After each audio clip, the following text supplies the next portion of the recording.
J'étais en train de finir la vidéo sur la schizophrénie, qui devrait être là, en bas, juste là, la semaine qui suit, quand je me suis dit qu'il y avait quand même un truc super important que personne connaissait. Alors je me suis dit que ça serait quand même bien que j'en parle de ça, parce que ça influence quand même vachement sur la façon dont on gère nos émotions. Et en plus, c'est un peu THE concept en psychologie, jusqu'à mon prochain THE concept, qui devrait à peu près arriver dans 6 mois.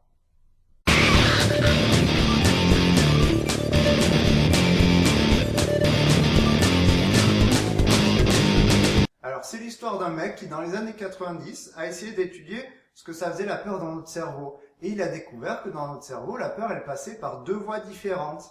Et par la suite, on a découvert qu'il n'y avait pas que la peur qui passait par ces 2 voies différentes, mais il y a plein d'autres émotions, comme le dégoût, la colère ou la tristesse. L'idée, c'est que dans notre cerveau, on a 2 voies qui vont gérer nos émotions. Il y a une voie rapide et une voie lente. Alors des fois, les noms changent, on tombe sur voix basse, voix haute, mais c'est pas important, c'est la même chose. Pour schématiser, on a une voix qui voit un truc et qui réagit directement, et on a une autre voix qui va voir un truc, qui va réfléchir et qui va réagir. Et au niveau biologique, on voit qu'il y a bien 2 voies différentes. Il y a la voie rapide qui est branchée sur plein de zones qui gèrent les émotions, et il y a la voie lente qui passe par les mêmes zones, mais qui en plus passe par d'autres zones qui vont gérer la prise en compte du contexte ou notre mémoire. Alors ce qu'on va voir là, c'est que les 2 voies, elles ont des propriétés différentes qui peuvent un peu nous foutre dans la merde de temps en temps quand même. La voie rapide, déjà, comme son nom le dit, elle est rapide et donc elle nous fait réagir très très rapidement. Ce qui est important à savoir, c'est qu'elle n'est pas très précise.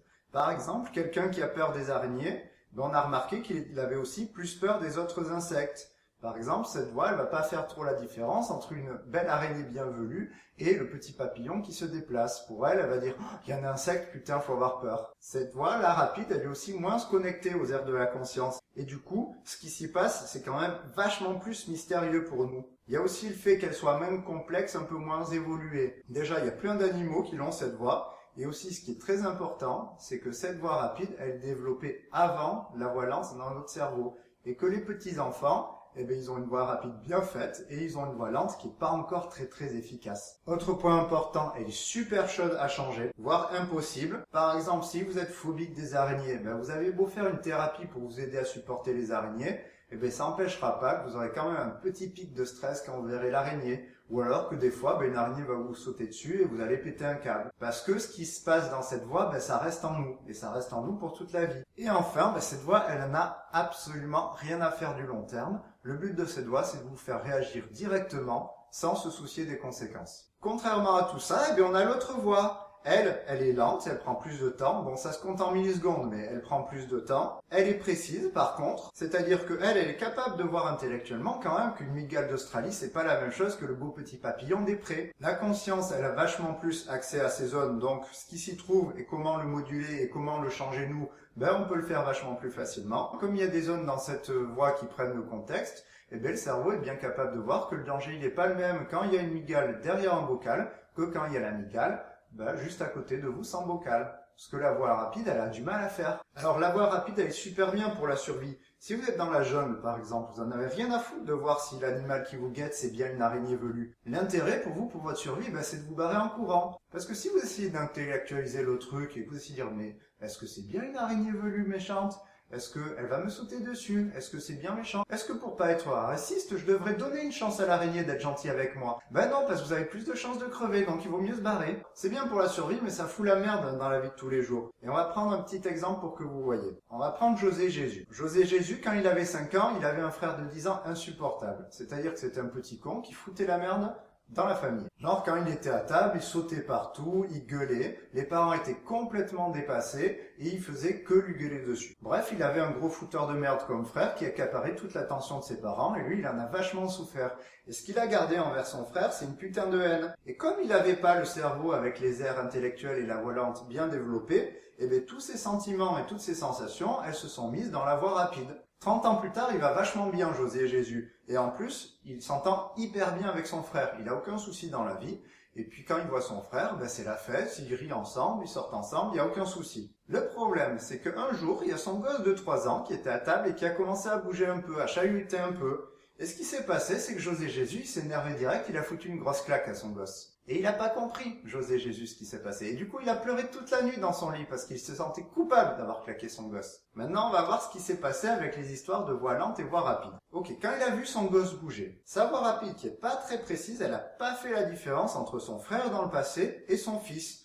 Du coup, il y a toute la haine qui est revenue d'un coup, et comme la voie rapide, elle s'en fout en plus du long terme, il a fait s'énerver rapidement et claquer son fils sans voir qu'après il allait chialer toute la nuit. Et puis comme l'accès de cette zone à la conscience est compliqué, eh bien il comprend même pas pourquoi il a fait ça. Donc il se culpabilise et il comprend même pas pourquoi il a claqué son gosse. Ce qui s'est passé, c'est que le fait que son gosse bouge, ça a activé sa voie rapide qui fait qu'il a claqué son gosse comme il aurait claqué son frère quand il était petit. Et comme il n'a pas accès à la conscience, ben il s'en souvient même pas de tout ça. Il sait même pas que sa réaction d'énervement, elle vient de là. Juste d'une putain d'air de son cerveau qui est pas du tout précise et qui confond son gosse avec son frère quand il était gosse. En gros, quand vous vivez des choses juste par votre voie rapide, ben ça vous pousse à avoir des réactions et des émotions exagérées et incompréhensibles parce qu'elles sont pas forcément conscientes. Et si elles sont fréquentes, ça peut pourrir la vie. Comment là, José Jésus, il va élever son gosse s'il a envie de le taper à chaque fois qu'il bouge sans savoir pourquoi? Ben vous voyez que du coup, le but, ça va être finalement de faire passer l'émotion non pas par la voie rapide, mais par la voie lente,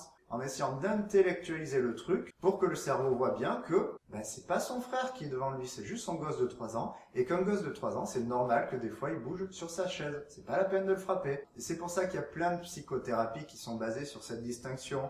Le but de plein de thérapies, ça va être de passer les réactions de la voie rapide dans la voie lente, pour en prendre conscience et pour diminuer les réactions exagérées de la voie rapide. Par exemple, dans les cures analytiques des psychanalystes, le mec il est allongé sur le divan pendant que le psy va l'écouter et faire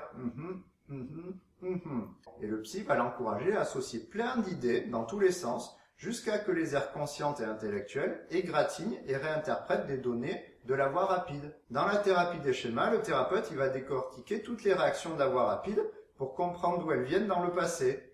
Et après, il va choisir dans toutes ces techniques les plus appropriées pour calmer cette voie rapide. Par exemple, là, il pourrait faire un exercice d'imagerie où il y aurait le petit garçon de la voie rapide qui parle avec l'adulte de la voie lente et qui arrive à le calmer. Et il y a aussi des thérapies humanistes comme la PCER où le but, là, ce serait d'activer à fond la voie rapide en foutant José Jésus dans sa merde, en l'énervant de plus en plus, et faire un peu le forcing pour que la voie rapide se confronte à la voie lente. Le but, en gros, c'est d'activer de façon hardcore la merde dans le cerveau pour la faire passer par une autre voie. Alors ça peut finir par calmer la personne directe et lui faire comprendre que ça sert à rien de s'énerver contre son fils, ou alors ça peut faire avec des questionnements plus philosophiques, genre « Je sais que je suis quelqu'un qui déteste le bruit, comment je vais faire pour élever un gosse qui fait un peu de bruit ?»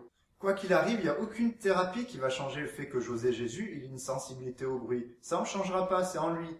Par contre, après thérapie, d'un côté, il aura conscience de qui il est, de ce qu'il insupporte, et d'un autre côté, il sera apte à trouver les solutions pour pouvoir gérer. Par exemple, il peut très bien accepter que son fils de 3 ans fasse un peu de bruit. Par contre, il s'énervera parce qu'il le décide contre son fils de 15 ans, qui bouge et qui fout la merde dans le resto étoilé. En gros, ce qu'il y a dans la voie rapide, ça fait partie de ce que vous êtes. S'il y a des choses qui vous rendent triste, qui vous foutent en colère, vous avez beau faire ce que vous voulez, vous ne le changerez jamais. Ça n'empêche pas de se pourrir la vie avec. Vous pouvez très bien apprendre à gérer ces émotions en les comprenant, en ayant conscience et en intellectualisant le truc.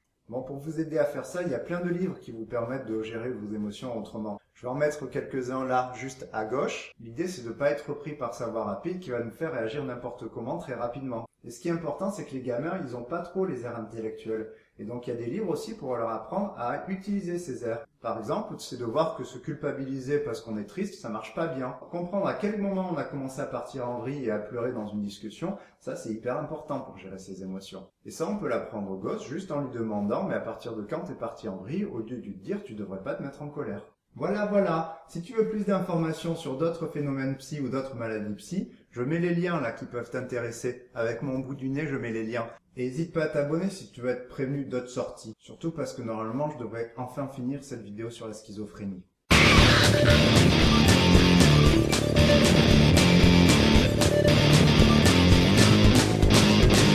Et puis comme l'accès à